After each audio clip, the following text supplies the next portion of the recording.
Go. We're now free to move about the country.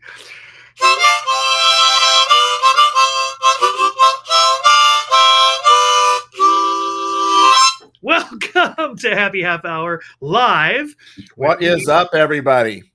Meet Mojo and Steve-O together again. You know what's funny is just a couple seconds ago, Steve-O was talking to his TikTok audience. He says, "So weird. I'm saying hi to the audience that isn't here yet." I'm like, "Yeah, I know that feeling, right?" And but here's the chance that we have Steve-O, because we've been friends for a long time now. We actually get to talk to each other, and if somebody tunes in, bonus material. But if Right. not, we're gonna have a great conversation anyway, and then hopefully somebody will pick it up I later. like that. when Yeah, it's that's time. really good. So this is Happy Half Hour. This is episode 31. We are streaming from chatmosa.com, ChatMosa, which is this cool new platform like Zoom, but only much more bells, whistles, Zoom on steroids. And the cool thing is, as Steve mentioned on TikTok, you can log in from any of your social medias. It's like a place for all the social medias to come together. Someone called it once the hallway of the internet. So you come out of your whatever your cubby hole Oh, is, that's pretty and cool. yeah, hang out in the hallway, which is great. So, Steve, before we jump into today's episode, and I've already got some idea where to go with this, just introduce yourself to those who might not have met you yet. My name is Steve. You can call me Steve-O. The friends who really know me call me Steve Uh-oh. I'm a messenger. I've got a message to share, and that's why we started Happy Life Studios.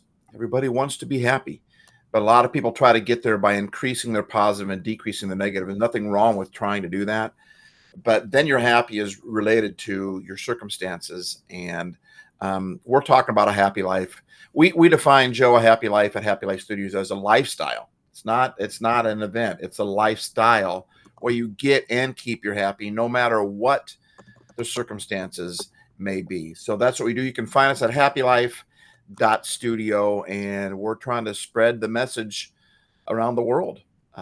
Just whoever wants to join in. It's just like I love that whole concept of just talk to me, Steve. Right? We're just hanging out. We're having a conversation, totally raw, unscripted, like we always tend to do when we get together. Only now it's being recorded, and so we put it out online for anyone who wants to come along and see it. And we just want to flood the airwaves with happy. We don't want to complain about the darkness or the negativity. We just want to turn a light on instead of complaining about darkness. And that's what we do at Happy Life Studios. I'm also a life coach. I speak places live. I enjoy live speaking. That's where I started originally.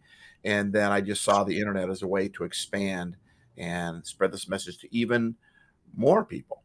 And so that's me. Joe, tell us a little bit about who you are. Yeah, so I'm Joseph Mojo McCarthy, Mojoe. You can find me at Mojo or Mojo Mac on almost all platforms. I call myself a playful polymath because I've got so many things going on in different directions, and over time I got pretty good at some of them. So that's how I qualify for the polymath. I'm also a master transformation life coach. I just launched my coaching business not long ago. I have a client already, which that seems to be going well for me and for the client. And Steve-O is also a life coach. So if anybody's looking for a life coach, here's two great options right here. And by the way, we're not competing with each other. So you pick either one of us or both of us. We'll give you a special deal. Yeah, we actually have something I haven't heard before. It was your idea, Joe, but I love it to do team coaching. Every, like, you look at football, you have your defensive coordinator, your offensive coordinator. You look at baseball, you have your hitting coach, your pitching coach, you have your, and when there's two people, it's twice the fun. It's not going to be twice as much at all because Joe and I get along with each other. But you get the angle from two different. Whenever someone goes to the scene of a accident, the scene of a crime, whatever, when somebody wants to find out what's going on, if they want to find out what's really going on, they get the angle from this. They talked to as many people that were at different angles. They all saw the same accident, but this one saw it from that side of the street. This one saw it from that side of the street. And when there's more than one, you see things that you wouldn't always normally see. And like, even when we're doing this, like I do a podcast every week, and but it's way different when I do it with you, Joe, because I'm able to throw something out there and then you talk, and I can almost like breathe. And when it's just me, I just got to keep the motor going, and you say things and point out things, and it's the same thing that you get when you see Joe and I here is what you get when you do us in team coaching. But I think life works better that way when we have a team of people around us to coach us, to help us. Coaches need coaches. The That's right. best coaches have coaches, right? Therapists need therapists. Counselors need counsel. And so, I think everyone should have a life coach. Honestly, it's just worth investing into somebody that's going to invest in you. Right. I was thinking like surgeons too. Surgeons need surgeons. You can't do surgery on yourself Right. and be successful, right? And that's kind of the way we're wired, right? We are social animals, some people say, and I say, well, we are animalistic in terms of our instincts, but we have this power, which this actually transitions very well into the topic for today, Steve-O, is we have a power as human beings that the animals, from what I can tell, from what I've studied, don't have, and that is be able to override the natural system. So we're all wired a certain way, and we have our natural instincts, our habits, our patterns. But we also have this ability to both see it, and what I love what Steve said about having a team of coaches, friends, mentors, mighty companions, whatever you want to call them, to help you see things from different angles because there's so many angles to see things from. But this idea that if and when I can see things from a different perspective, it's not just a matter of seeing it, it's a matter of being able to make a choice, make a shift, a mind shift, I like to call it. And so, Steve, I'm going to have you tell a story that you told me just before we went live, and I'm going to respond to that, and we'll see where the conversation goes. But tell everybody you got a new job, and then your boss contacts you, and what was going through your mind.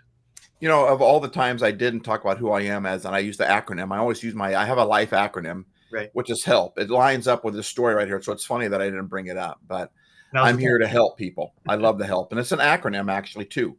So they go hand in hand. I'm here to bring healing. I'm here to encourage people. I'm here to make people laugh. I'm here to make people ponder. Joe has an acronym as well, which is PLAY. Joe, I don't know if you want to share that with them really quick or Sure. not. But Yeah, so mine's a four-letter word as well. And play for me stands for pretend, which is using your imagination, laugh, which is the same as the L in help, A for ask, so it's just that curiosity in you rather than knowing, keep asking. And then Y for yield, which has two kind of ideas. One is to let go and let God, right? Let God lead.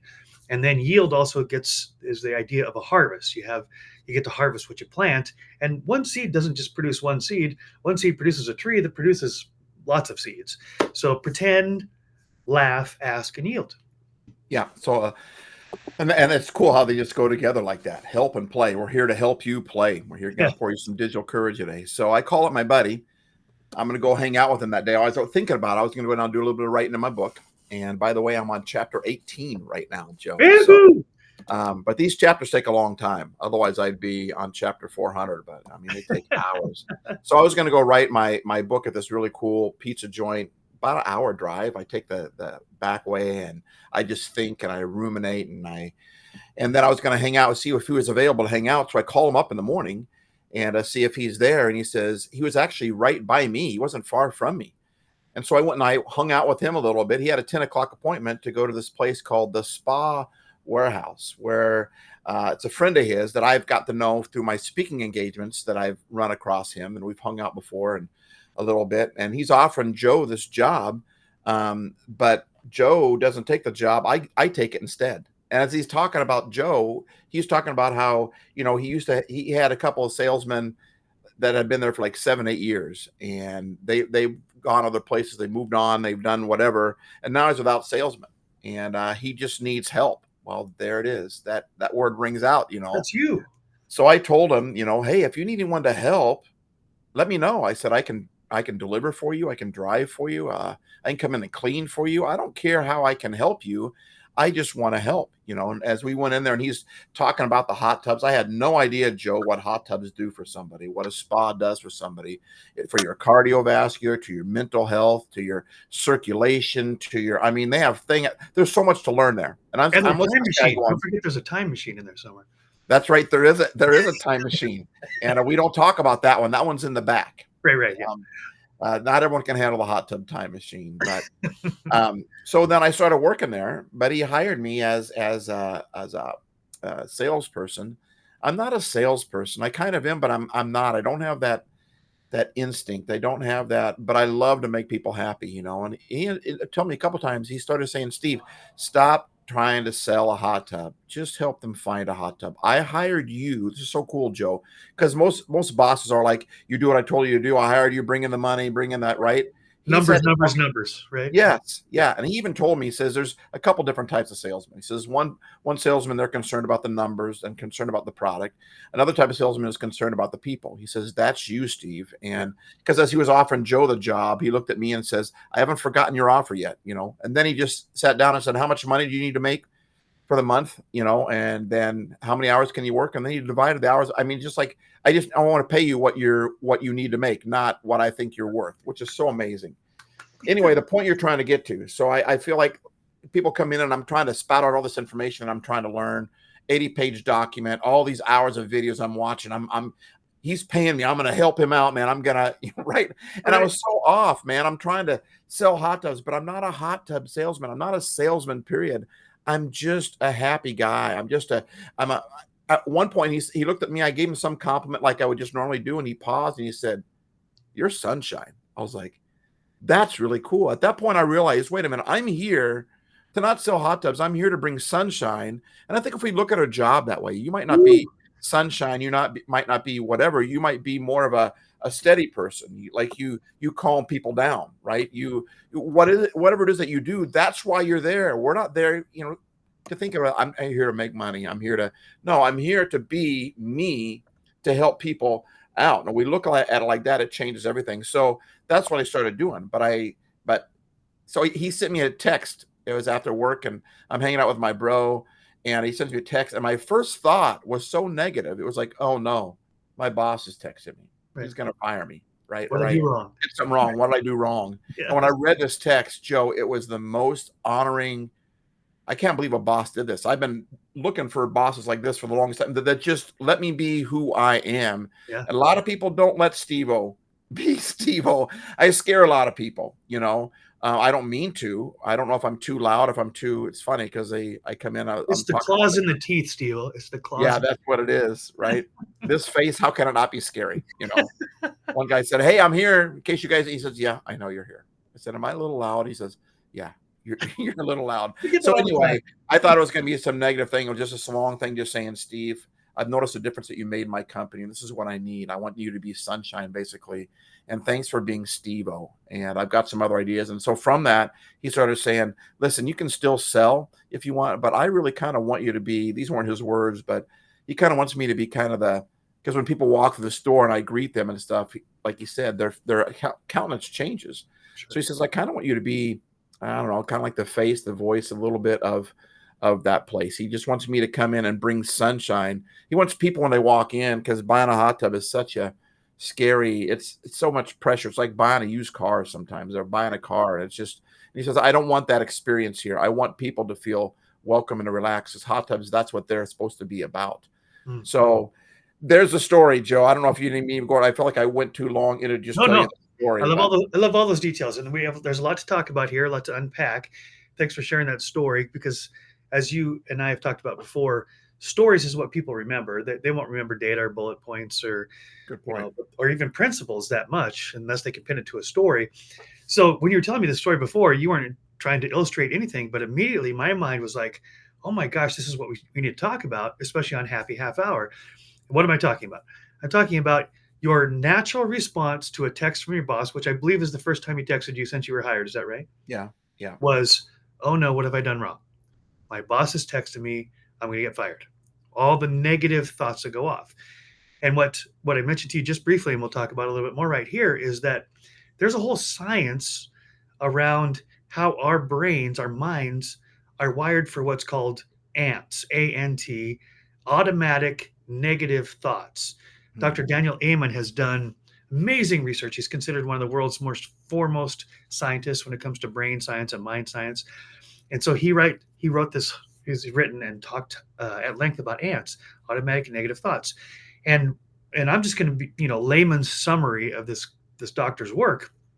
But what I got out of studying and listening to Dr. Amen is that it's actually human nature. It's our natural condition that in the face of new information, that our immediate response, our natural instinctual response, to go back to our earlier conversation, kind of the animalistic part of us, is automatic negative thoughts. The ants come marching in, right? And they come marching in a row, and one after the another, automatic negative thoughts. And then you kind of overlay Dr. Amon's research with what Dr. Joe Dispenza says, and Dr. Joe Dispenza talks about how the thoughts that we have in a day, and he's counted them, some 90 million thoughts. I don't know how many there are. I'm just making up numbers, but a huge percentage of them from day to day are exactly the same, because we get into the pattern and we get into a mode, and it frees up our mind for the really concentrated thinking by putting this autopilot on. But put these two ideas together. I hope you're listening, your audience is listening, because if you have automatic negative thoughts, that's your natural instinct, and you put everything on autopilot so your thoughts are repeating themselves day after day, you've got automatic negative thoughts happening every single day, a vast majority of your thoughts. And that's not just Steve-O, that's me, that's every human being. And another thing I wanted to point out in this conversation right here before I have Steve-O respond is that Steve-O's response when I first mentioned this off the air was, oh, it's not just me. And this is what I want people to hear, is that no, there's a whole science around how, and there's lots of reasons behind it. I can't get into all the details because I don't really fully understand it. But what I do understand is that there is a natural process built into our system, tied to our survival mechanism, our survival instinct, which is one of the strongest instincts we have as humans, that in the lack of information, we immediately assume the worst. It's called a negativity bias, right? Before we even know what it is, it's got to be bad. Because in history, that would have saved us from, getting eaten by a saber-toothed tiger or falling into a pit of, what was on the Princess Bride, ROUS, rodents of unusual size, that were going to eat us up. But the point is that I want to talk about with you, Steve-O, is that that's the natural, almost the animalistic instinct. However, what we have that most animals don't have, at least as far as I understand, is the ability to override that. So first, to become aware of it, which is always the first step in changing anything, is because if you're not aware of something, you won't change it. But then being able to take steps to take the ants out of the equation, right? Put out the traps, spray them, whatever you got to do. And Dr. Amen talks about that at length. But I'll pause here because I talked a lot and let you just respond. What comes to mind as I talk about this the ants? Well, it's really cool too, because I was even asking God, going, why am I so negative? I'm just beating myself up, going, why do I immediately think that there's something wrong? I don't want to be that guy. In fact, one reason I work on being happy is because I started seeing other people that were always happy, and I wasn't. I'm a lot more happy now than I used to be, that's for sure. And I just wanted to be like them, right? So I'm beating myself up, going, why am I so negative? So when you said that, it was an answer to the prayer that I had just last night, going, why am I so negative? And all of a sudden you're like, Steve, everyone is. It's ants, right? And when I think of ants, man, you called it. The ants go marching two by two, hurrah, hurrah. And I think of my buddy points out to me like that I'm thinking of the Bugs Life movie, right? Where all the ants, what are they? What negative thoughts? What's automatic negative thoughts? Automatic negative thoughts. Ants never stop. Right. They never stop working. They never stop moving. They are always going. I think that's the noise they make. That's it. But they never stop. They go, go, go, go, go, go, go. Right? Yeah. They never stop moving. They spread all over the place. When you get one anthill, man, you got ants everywhere. Right? That's like our negative thoughts. Yeah. And once you get one, they just come one by one. The ants come marching one by one. They just keep coming and coming and coming. But in Bugs Life, remember a tree, they're all on this path and they're all bringing stuff to the anthill, right? And a tree dropped a leaf in the middle of the path. And all of a sudden they freaked out. Right. Right? They're like, and they're all bumping into each other like, what do we do? What do we do? What do we do? Because ants, they're not, these negative thoughts, they don't necessarily think. They just like, it's automatic negative thoughts. It's not, they tried to be negative. It was automatic. So these ants are automatically moving, and all of a sudden that leaf gets in the way, and it stops all of them, and makes them think, "What in the world are we doing? What do we do next?" They don't know. And of course, whatever his name was in It's a Bug's Life, right? Shows up. It was an ant. I can't remember which of those two. They came out at the same time. Right, the same. Right. He just basically said it's not a big deal. We just move around it. Okay. Well, the point I'm trying to say with that is that when we start getting those negative thoughts, and first of all, I want to say to anybody that's listening right now. That was so honoring to me. I was beating myself up, but we're all negative. So don't beat yourself up for being negative. It's a very natural thing that made me feel so relieved when you said that, Joe. I'm like, you mean I thought there's at least some people that are positive. No, we all tend to lean towards the negative at first, but I think the secret is to throw the leaf down.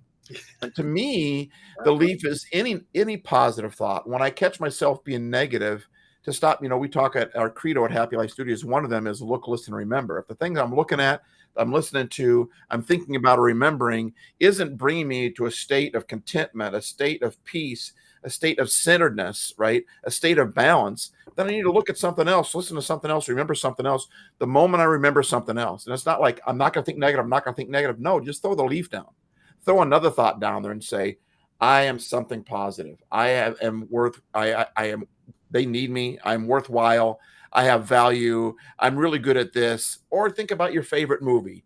Think it doesn't even have to be something, super deep, whatever, but think about something else. Just throw something else in there. I like to say, what's something that I'm good at? What's something that I did well today? But I think we need to throw the leaf down there. Yeah. Yeah. So good. So the leaf, that's great. Such a great metaphor too. The leaf that lands in the anthill, one, it's not a big deal. It's a big deal to the ants, but it's not like a miracle happened. Say that again. That's really good. Point that out. Just go a little deeper into that. It wasn't a big deal. So a leaf falls from the tree, lands in the line of ants, and they go nuts. They don't know what to do next. It wasn't like a miracle happened. It was just something small, but it interrupted the pattern. This is the important thing we want to talk about here for a second, Steve, is the pattern interrupt, because the pattern of negative thoughts, they're trained. They know where to go. And they, as Steve said, they'll follow each other and just ping us one after another and fill our mind with one negative thought after another, unless we recognize it and we drop a leaf, as Steve would say, interrupt the pattern. And he talked about, what's one thing I'm good at? A positive thought. And I would say gratitude is also such a powerful, gratitude doesn't cost anything. Gratitude doesn't require a miracle. Gratitude just interrupts the pattern of negative thoughts. Good. That's so good. What am I grateful for? Because the negative thoughts are saying, I'm doomed. This sucks. It's what I don't want. It's all negative, all negative. And gratitude flips the script. It just like a little leaf gets in the way of the ants to say, all right, hold on now. Just stop. We're going to stop it right here with something that's simple. It's free. It's available to everybody. And it's as simple as gratitude. What am I thankful for? Who am I grateful for? And you change in your focus, right? So rather than paying attention to what's wrong, now you're paying attention to what's right. Instead of said what's bad, right? Pay attention to what's good. And I just want to point out to those who are thinking like, yeah, well, that's like Pollyanna thinking, and you're not really living in the real world. The real world has negative things and positive things, but our minds are trained to see the negative first and to blow it out of proportion, right? It's an ant. It's a leaf. It's an ant or a leaf, right? And so we make mountains out of molehills. We make giant things out of little ant hills. Ants are small. They're easy to squish. They're easy to get disrupted, but you have to do something. You can't just say, oh, I wish I wasn't so negative. Well, that's Steve said, that doesn't change anything. That's just observing the pattern. You got to do pattern interrupt with, what am I good at? What am I grateful for? Is there a music or a movie or daylight or nature, or somehow just say, okay, I'm in that pattern again. Let's interrupt the pattern and start a different one. What I like about that, it means that I'm in control. Yes. I might not be in control of my boss. I might not be in control of my family. I might not be in control of the circumstances that happen around me. If I need those to be happy or to be at peace, then I'm rarely ever going to be at peace. When every 100 years, whatever, go outside and look, the stars align, right?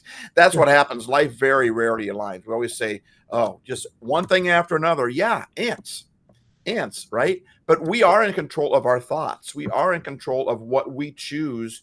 And don't get me wrong, sometimes those thoughts that come in, there's the scripture that's in the Bible, a sentence in the Bible that talks about they come in like a flood.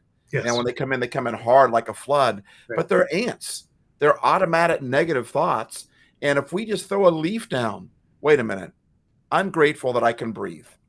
Wait a minute, I'm grateful that I'm going to go get my favorite ice cream right now.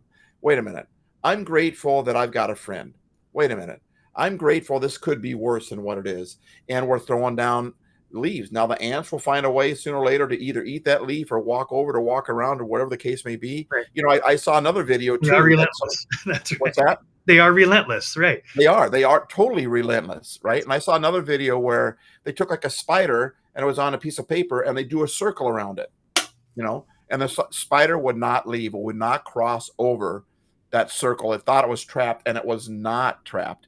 And when they drew a circle, how do they do it? They did it so that the spider automatically, once the spider realized that that circle wasn't there, they drew a line or something. So he automatically crossed over something. Well, then the circle could no longer keep him there. And so it's the same concept. You throw down leaves. You can throw down a leaf. It's not difficult. You conquer a negative thought with a positive one, you know, and you just throw down, you turn the light on to the darkness. Does that make sense? Oh, completely. Yes. And also I want to say that there are times, and I'm sure you can testify to this, where I struggle to find that leaf, that positive thought, the gratitude, because the ants have been so relentless. The pattern is deep and strong. And so there are times when I would say, and Steve would say, phone a friend. And we've done this for each other many times over the years, that, man, I'm stuck in the pattern and I can't find the leaf. I don't know what to look for, how to look for it. I don't have the energy for it, whatever it is. I'm stuck in this pattern and I just need someone to bring a leaf to me, right? I need to phone my friend Steve and say, hey dude, remind me again, you know, what am I good at? What do I have to be grateful for? And it's not like it's going to be some epiphany of something that I'd never thought of before. It's just a reminder from someone on the outside saying, dude, those are ants. We can squish those, right? Let's get out the magnifying glass. Let's make this a game. Let's burn them, right? But sometimes it just requires the small yet courageous act of saying, hey, I need a little help here. I know they're ants and I should be able to squish them myself, but today I can't. So would you help me? And people think, well, asking for help, that's a sign of weakness. No, it's not. It's an act of courage, because a lot of people won't do it. They're afraid they'll be judged or someone will think they're weak or whatever it is. So just getting over that belief that, okay, I should be able to do it myself. That's a judgment. Hey, I need a little help. You want to squish some ants with me, Steve-O? Let's do it. Yeah, exactly. And that's the reason why in the creation story, when God made human, he made one. And then he said, this isn't right. Everything else he made, he said it was good, right, for the most part. But when he made mankind, he said, that's not good because he's alone. Because and all this stuff, like Joe's and I's approach to coaching, life coaching is the same. We believe that the answer is already the ants. Get it? The answer. The answer is already inside of you. Yes. It just needs help being pulled out. Yep. So what your friends are going to tell you, and by the way, just calling a friend, that's throwing a leaf down. Even if your friend doesn't answer the phone, you took action against those. You threw a pattern disruption, you know. Yeah. And then you could also play the game of what would they say if they answered the phone? What would they tell me? You know, I've had conversations in my mind before with someone else because they weren't around. And I'm like, but oftentimes it went negative. Like, oh, they probably say this. If they said this, then I'd say this. And I get myself worked up over a conversation that never even really happened. But we have to have each other.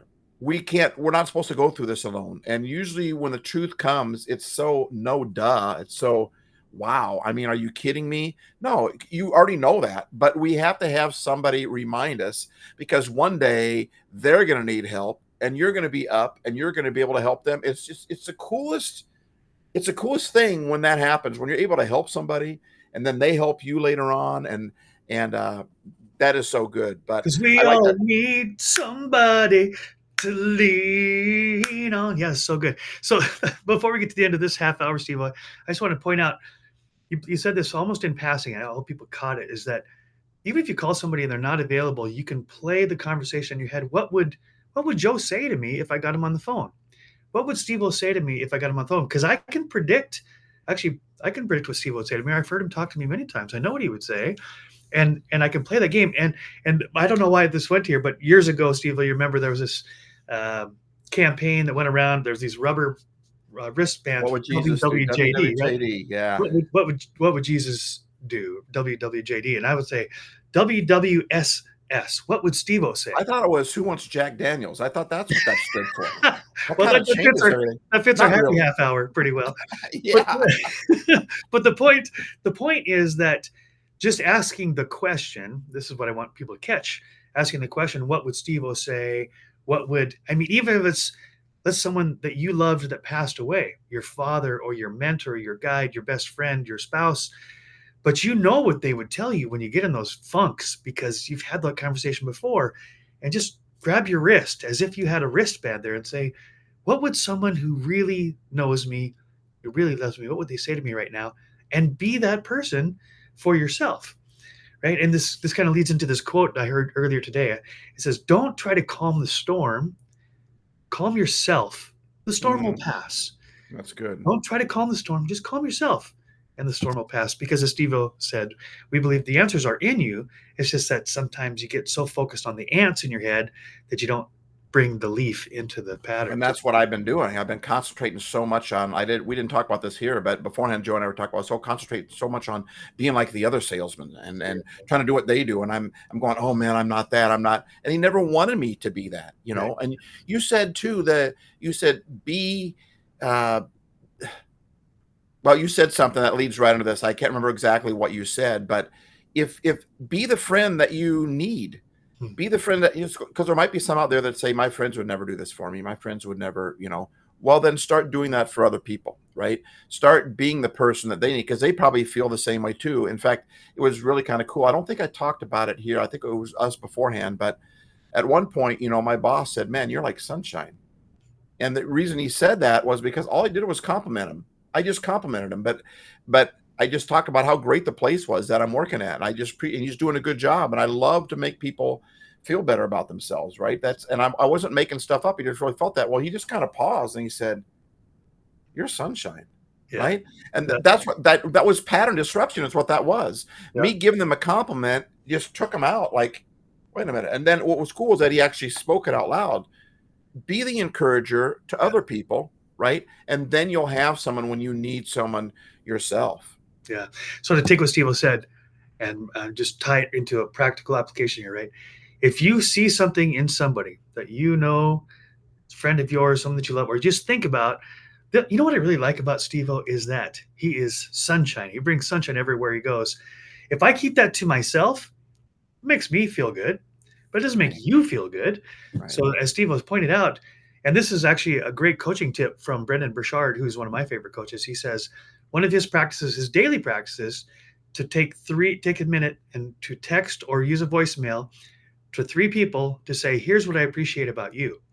And so the thought was by sharing that encouragement with somebody else, even if they didn't ask for it, you become a leaf blower. You're blowing this leaf of positivity into someone who's definitely got ants. Everybody has them. So you might not even know what the ants are. You might not know what people are stuck or what they're going through, but you can blow a leaf into the pattern by saying, here's what I love about you. Here's what I think is awesome. Here's what I'm so grateful for about you. And you're dropping leaves in other people's ant piles. It's like the lady who was driving downtown and she gets stopped at a stoplight and this homeless man comes up and knocks on her window and asks for some money.